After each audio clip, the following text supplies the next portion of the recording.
حضرات محترم،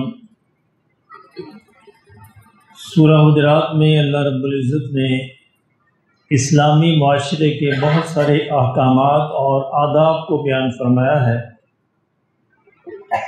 وہ مینرز، وہ آداب جن کو استعمال کر کے اسلامی معاشرہ خاندان سے لے کر معاشرے تک ایک بہت ہی بہتر معاشرہ بن سکتا ہے۔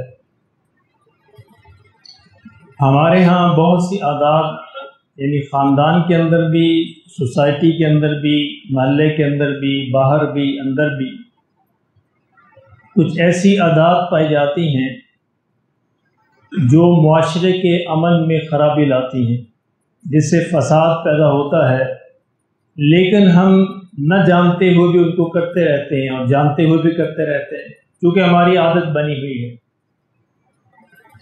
عادات کا چھوڑنا کوئی آسان نہیں ہوتا، لیکن وہ جس کو یہ فکر ہو کہ اسے اللہ کے حضور پیش ہونا ہے، اللہ کے حضور کھڑے ہونا ہے، اللہ کے حضور جواب دینا ہے، تو وہ تو سب کچھ چھوڑ سکتا ہے، اس کے لیے کوئی مسئلہ نہیں ہے۔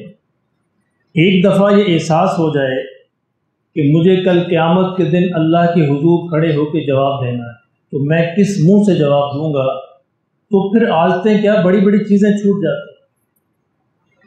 مجھے یاد پڑتا ہے کہ میرے والد صاحب مرحوم پرانے زمانے میں ایک تمباکو ہوتا تھا، وہ کھایا کرتے تھے، تمباکو کو چباتے تھے پھر تھوک دیتے تھے۔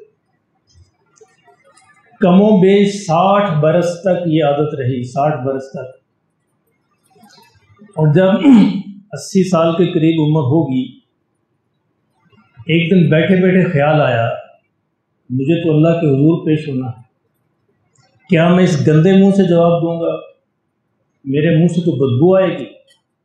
اسی وقت وہ ایک تھیلی ہوتی تھی بڑی، اس میں ڈال کے رکھتے، تھیلی کو ڈسٹ بن کے اندر پھینک دیا، اور بعد میں کم و بیش 8-10 برس زندہ رہے، ہاتھ نہیں لگایا، منہ بھی نہیں کیا، پوچھا بھی نہیں۔ جب انسان کے اندر یہ تہیہ ہو جائے کہ مجھے اللہ کے حضور پیش ہونا ہے، تو پھر بڑی سے بڑی عادت بھی چھوڑی جا سکتی، مشکل نہیں ہے۔ صرف اس بات کا ایمان ہونا، مضبوط ہونا ضروری ہے کہ مجھے ایک دن اللہ کے حضور کھڑے ہونا۔ انہی عادات میں سے جو میں بہت ساری عادات ان آیات میں بیان کی گئی، ایک ہماری عجیب عادت ہے ہمارے معاشرے میں، وہ عادت ہے دوسروں کے بارے میں رائے دے دینا، خام خواہ کومنٹ پاس کر دینا، جانتے ہیں یا نہیں جانتے۔ اس کو انگلش میں کہتے ہیں کہ ڈونٹ بی ججمنٹل۔ ہم ججمنٹل ہو جاتے ہیں دوسروں کے بارے میں، ایک ججمنٹ پاس کر دیتے ہیں کہ یہ بندہ تو ایسا ہے، حالانکہ ہم اس کے بارے میں جانتے نہیں ہوتے، نہ اس کا ماضی جانتے ہیں، نہ اس کا پس منظر جانتے ہیں، نہ اس کی تعلیم جانتے ہیں، نہ اس کا ماحول جانتے ہیں۔ جب تک کسی چیز کے بارے میں پورا علم نہ ہو چاروں طرف سے، اس کے بارے میں وہ رائے نہیں دی جا سکتی، اور ہم بغیر علم کے رائے دیتے ہیں، اور ہماری اس رائے جو ہے بعض اوقات فساد کا باعث بنتی ہے۔ وہ بندہ ایسا ہوتا نہیں، ہم اس کے بارے میں کہہ دیتے ہیں۔ کسی وقتی طور پر ہم نے کسی کو کوئی کام کرتے دیکھا، اور پتہ نہیں وہ کس صورتحال میں کام کر رہا ہے، اس کا بیک گراؤنڈ کیا ہے، پس منظر کیا ہے، کیا مجبوری ہے، کیا مسئلہ ہے، یہ نہیں ہم پوچھتے، یہ نہیں جانتے، بس ایک رائے پیش کر دیتے ہیں، یہ تو بندہ تو ہے ہی ایسا۔ یہ ایک بڑا عجیب امر ہے۔ اب ڈونٹ بی ججمنٹل کا اردو مترادف کیا ہے مجھے سمجھ نہیں آ رہا، کیا کہنا چاہیے اردو میں۔ یہ بس ہمیں ججمنٹل نہیں ہونا چاہیے، یہ میرا موضوع ہے آج کا۔ انہی آیات کے پس منظر میں ایک بڑی مشہور انگریزی کی کہانی ہے۔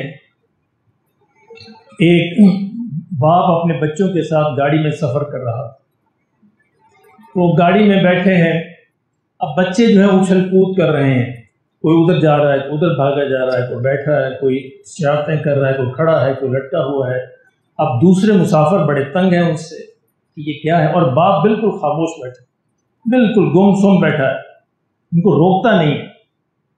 اب لوگ حیران ہیں کہ یہ بندہ کیسا عجیب آدمی ہے، اور سارے اس کے خلاف جو ہے ریمارکس پاس کر رہے ہیں، بیوقوف ہے، بڑا اس کو کوئی احساس نہیں ہے، کسی کا اس کو خیال نہیں ہے، یہ اپنے بچوں کو روکتا نہیں ہے۔ اب دیکھیں یہ ججمنٹ پاس کر دی انہوں نے اس کے بارے میں، ایک کمنٹ پاس کر دی کہ یہ بندہ ایسا ہے۔ اب کسی نے ہمت کر کے اس بندے سے کہہ ہی دیا بھائی اب اپنے بچوں کو روکیں ذرا، یہ آرام سے بیٹھ جائیں، گاڑی میں سب کو ڈسٹرب کیا ہوا ہے انہوں نے۔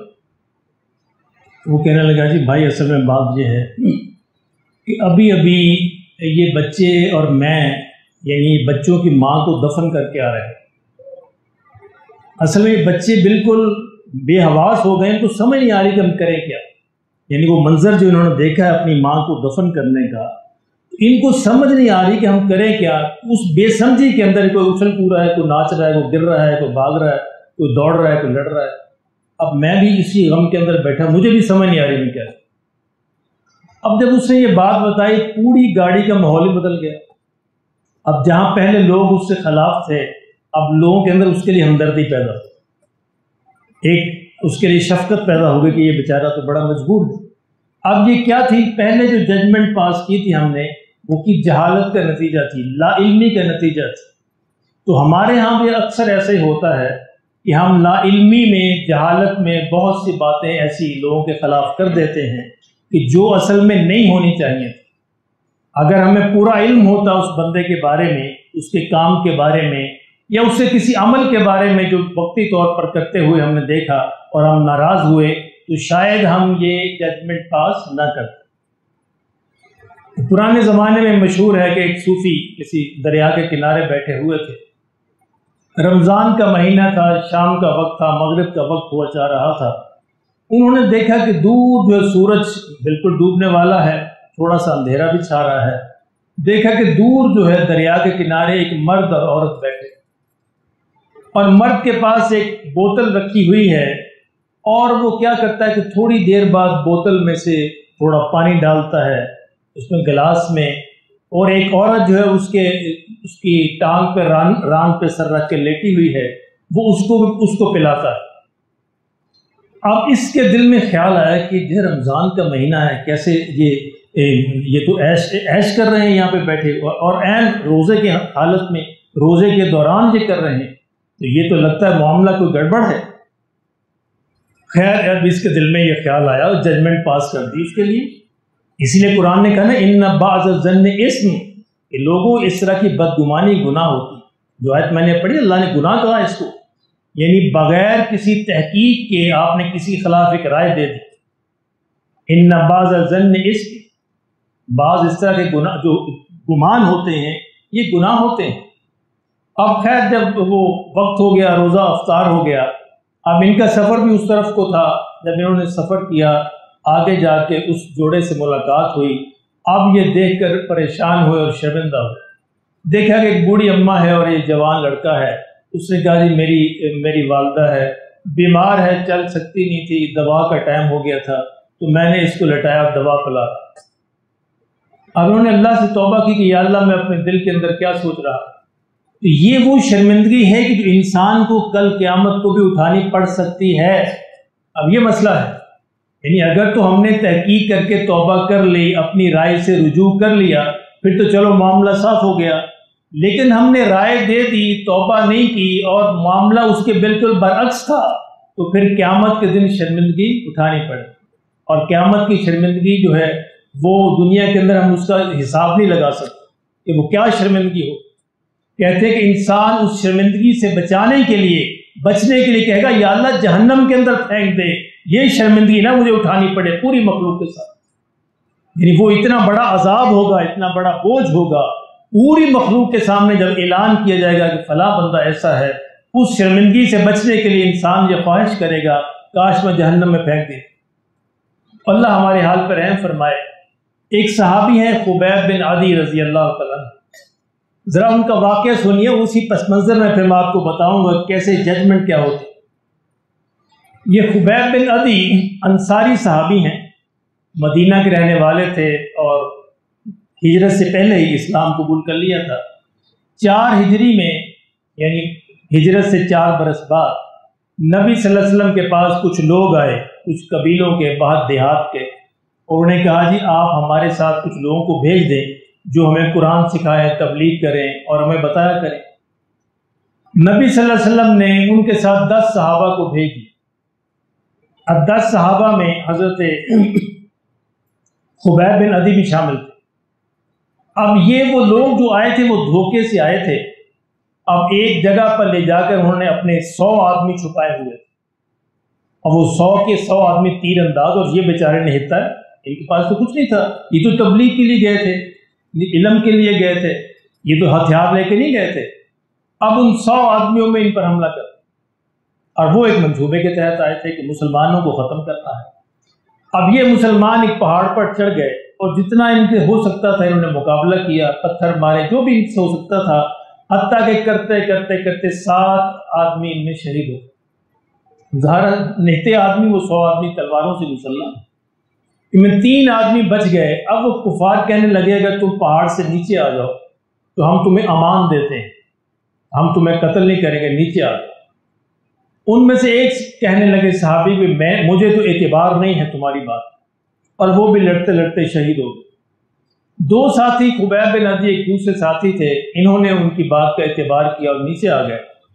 انہوں نے ان کو قید کر لیا اور قید کر کے مکہ میں لے جا کر بیچ دیا، غلام بنا. اب مکہ میں جس شخص نے خریدا حضرت خبیب بن عدی کو، وہ وہی شخص تھا جس کے باپ کو حضرت خبیب نے بدر میں قتل کیا تھا.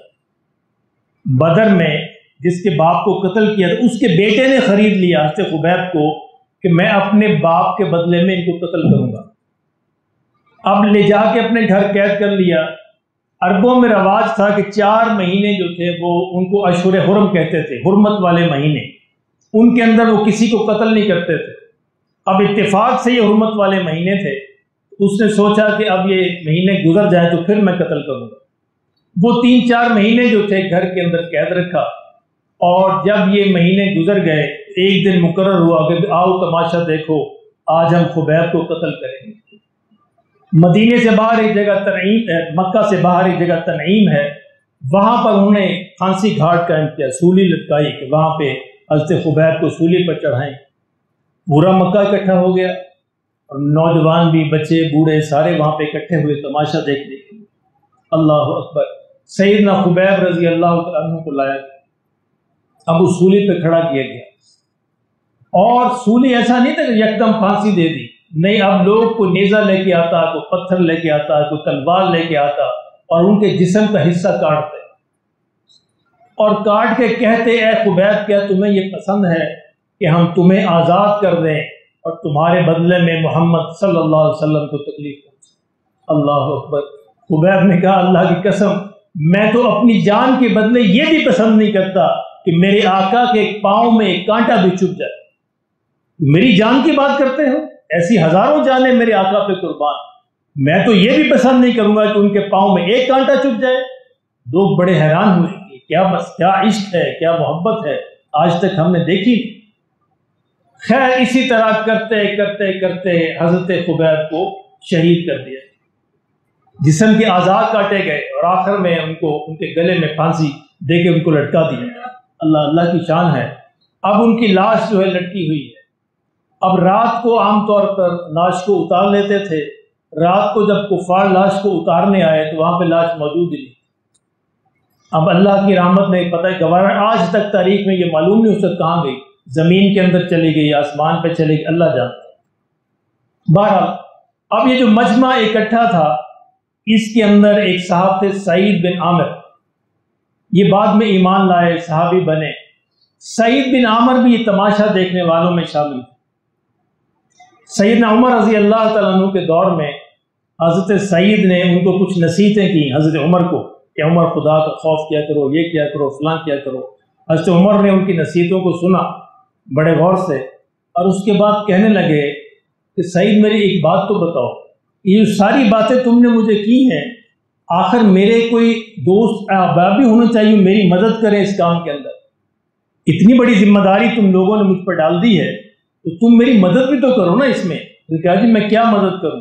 اس کا مدد یہ ہے کہ تم حمص کے اندر گورنر بن کے چلے، میں تمہیں گورنر بنانا چاہتا ہوں. جی نہ میں یہ کام نہیں کرتا، میں یہ ذمہ داری نہیں دے سکتا. آج تو میں نے کہا پھر مجھ پہ ہی ڈالنی تھی ساری ذمہ داری، اور مجھے ہی نصیحتیں کرنی تھی، اور خود کوئی ذمہ داری نہیں لینی. خیر ان کو ڈانٹا تو وہ مان گئے، چلے جی ٹھیک ہے میں گورنر بن کے جاتا ہوں. اب یہ حمص کے گورنر بن کے چلے گئے. یہ لفظ حمص بھی ہے اور حمص بھی ہے، دونوں طرح پڑھا جاتا ہے، شام کے قریب ہے. وہاں پہ گورنر بطور گورنر چلے گئے اور کچھ عرصہ کے بعد 2-3 سال 4 سال گزرے تو حضرت عمر کی یہ عادت تھی کہ وہ تحقیق کیا کرتے تھے کہ میرے عمال جو ہیں گورنر جو ہیں کس حال میں کام کرتے ہیں۔ وہاں سے ایک وفد کو بلایا اور حضرت سعید کو بھی بلایا گیا کہ ان وفد سے پوچھا، حضرت سعید سامنے موجود ہیں، کہ تمہیں اپنے گورنر کے خلاف کون کون سی شکایات ہیں۔ اب شکایات سنیے گا، اب یہ شکایات کیا ہے؟ یہ ججمنٹل ہونا ہے۔ انہوں نے بغیر کسی تحقیق کے شکایات بنا لی تھی، انہیں پتہ نہیں تھا حالات کا، لا علم تھے، جہالت کے اندر یہ شکایت بنا لی تھی۔ کیا تھی پہلی شکایت؟ کیا ہے جی؟ پہلی شکایت یہ ہے کہ یہ صبح کو دیر سے گھر سے نکلتے، صبح کو گھر سے دیر سے اب ان کو پتہ تو نہیں تھا حالات کا، ایک کمنٹ پاس کر دیا۔ حضرت عمر نے سعید کی طرف دیکھا کہ کیا جواب ہے اس کا؟ انہوں نے کہا جی کہ میں اور میری بیوی تنہا ہوتے ہیں کہ گھر میں کوئی نوکر چاکر اس طرح کے معاملات تو ہیں نہیں، تو صبح اٹھ کے کچھ دیر ہو جاتی ہے، ہم دونوں جو ہے مل کے گھر کا کام کرتے ہیں، کھانا پکاتے ہیں، تو اسی اثناء میں مجھے تھوڑی دیر ہو جاتی ہے اور کوئی وجہ نہیں ہے۔ تو حضرت عمر نے لوگوں کی طرف دیکھا، انہوں نے کہا جی ٹھیک ہے۔ کہ جی دوسری شکایت کیا ہے؟ کہ جی دوسری شکایت یہ ہے کہ یہ رات کو ہماری بات نہیں سنتے، یہ رات کو گھر سے نہیں نکلتے، رات کو ہماری شکایات نہیں سنتے۔ تو حضرت عمر نے کہا، حضرت سعید کی طرف دیکھا، ہاں بھی کیا جواب ہے اس کا؟ انہوں نے کہا جی کہ یہ راز تھا میرے اور اللہ کے درمیان، میں نے یوں مقرر کیا ہوا ہے کہ دن لوگوں کے لیے، رات میرے اللہ کے، بس رات کو میں مصلی پہ ہوتا ہوں۔ میں یہ بتانا نہیں چاہ رہا تھا، لیکن چونکہ لوگوں نے مجبور کیا تو میں نے بتا دیا۔ اب لوگوں نے یہ رائے کیوں پاس کی؟ انہیں ان کے حالات کا علم نہیں تھا۔ اب جی تیسری شکایت کیا ہے؟ کہا جی تیسری شکایت یہ ہے کہ مہینے میں ایک دن چھٹی کرتے ہیں، ہمیں یہ بھی گوارا نہیں۔ کتنی چھٹی؟ مہینے میں ایک دن۔ حضرت عمر نے حضرت سعید کی طرف دیکھا کہ ہاں سعید کیا معاملہ ہے؟ انہوں نے کہا جی معاملہ وہی ہے، کپڑے اور کوئی ہے نہیں، تو وہ کپڑے دھونے ہوتے ہیں، سکھانے ہوتے ہیں، اتنی تو میرے پاس طاقت نہیں، ہمت نہیں کہ میں 2 4 5 جوڑے بنا سکوں۔ یہ گورنر ہے، کس کا گورنر؟ اسلامی حکومت کا گورنر۔ آج ہم کہتے ہیں یہ اسلامی ملک ہے، اسلامی، اور خدا کے لیے اسلامی ملک نہ کہا کرو، مسلمانوں کا ملک ہے۔ دنیا میں کہیں اسلامی حکومت ایگزسٹ نہیں کرتی، اسلامی حکومت یا اسلامی ملک کے نام سے کوئی چیز موجود نہیں ہے دنیا میں، مسلمانوں کے ملک ہیں جہاں مسلمان اکثریت میں، بس اسلامی حکومتیں نہیں ہیں، نہ اسلامی ملک ہے۔ اسلامی ملک ہو تو اس کا منظر ہی کچھ اور ہوتا ہے، وہاں کے عمال اس طرح کے ہوتے ہیں، وہاں کے گورنر اس طرح کے ہوتے ہیں، وہاں کے وزیر اس طرح کے ہوتے ہیں۔ پوری دنیا کے اندر چکر لگا لیجئے، کہیں ہیں آپ کو نظر آئے؟ تو پھر آپ کہتے ہیں اسلامی حکومتیں، اسلامی ملک، ایسے کیوں کہتے ہیں اسلامی ملک؟ کہا کرو مسلمانوں کے ملک جہاں مسلمان زیادہ رہتے، بس اتنا معاملہ ہے، اسلامی نہیں ہے۔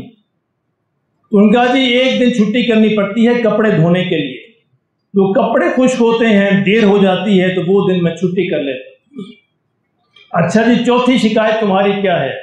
ان کا جی چوتھی شکایت یہ ہے کہ یہ سعید جو ہے نا بیمار ہے، ان کا اپنی عدالت میں دفتر میں بیٹھے ہوتے ہیں، بیٹھے بیٹھے بے ہوش ہو جاتے ہیں، غالباً مرگی کا دورہ پڑتا ہے ان کو، یہ کیا مسئلہ ہے؟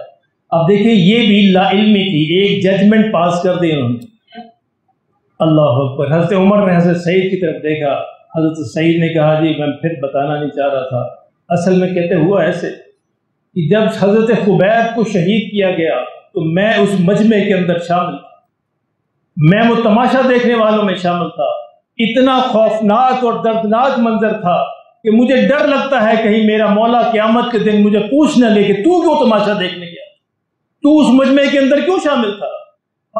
یا امیر المومنین، وہ منظر یاد آتا ہے تو میں بے ہوش ہو جاتا ہوں، کہیں قیامت کے دن مجھے جواب نہ دے رہا، مجھے مرگی نہیں ہے اللہ کی قسم، مجھے کوئی بیماری نہیں ہے، بس وہ خبیب کا منظر یاد آتا ہے تو بے ہوش ہو جاتا ہے، مجھ سے رہا نہیں جاتا، کہیں اللہ مجھے پوچھ نہ لے، میری پرسش نہ کر لے، کہیں اللہ مجھے جہنم کے اندر نہ بھیج دے اس کے بدلے کہ تو تماشا دیکھنے والوں میں شامل تھا، تجھے شرم نہ آئی؟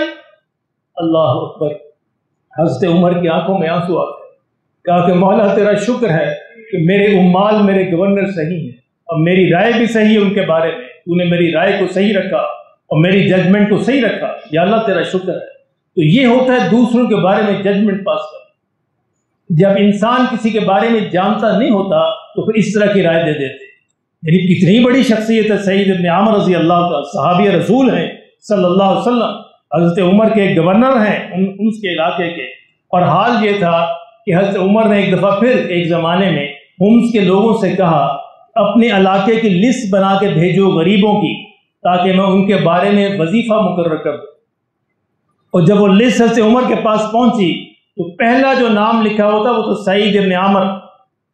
آپ نے پوچھا کہ سعید ابن عامر کون؟ سعید ابن عامر تمہارا گورنر؟ کہا جی ہاں ہمارا گورنر، وہ بھی ہماری طرح ہی غریب ہے۔ مسلمانوں یہ ہوتے ہیں مسلمانوں کے حکام، یہ ہوتے ہیں مسلمانوں کے وزیر، یہ ہوتے ہیں مسلمانوں کے گورنر۔ نہ جانے ہم دھوکہ کیوں کھا جاتے ہیں، مجھے تو یہ بات سمجھ نہیں آتی۔ پھر ہم کہتے ہیں اسلامی حکومت، اسلامی ملک، ہم سب دھوکے کھاتے ہیں اور ہم سب اپنی اپنی غرض کے لیے دھوکے کھاتے ہیں۔ ہم بھی شامل ہیں، اس میں شمار ہیں، ہم نے بھی برے کام ان سے کروانے ہوتے۔ اگر یہ برے ہیں تو ہم نے بھی ان سے برے کام لینے ہوتے، اگر نہ لینے ہوتے تو ہم دھوکہ نہ کھاتے۔ ہماری اپنی غرضیں ہیں، ہمارے اپنے معاملات ہیں، ہمارے بھی اپنے وہی سارے معاملے ہیں۔ تو یہ ہوتے ہیں، اللہ ہمارے حال پر ہیں فرمائے، یہ ہماری روشن مثال ہے۔ تو میں یہ عرض کر رہا تھا کہ جب انسان جہالت میں، لا علمی میں دوسروں کے خلاف جو اس طرح کے ریمارکس پاس کرتا ہے، رائے دے دیتا ہے، اس کا نتیجہ پھر یہ ہوتا ہے۔ اور آپ نے دیکھا کتنی بڑی شخصیت ہے، رائے دے دی، لیکن وہ رائے کس بنیاد پر دی؟ لا علمی کی بنیاد پر۔ اس لیے کسی کے بارے میں بھی رائے دینے سے پہلے خدا کے لیے تحقیق کیا کریں، اپنے علم کو بڑھایا کریں۔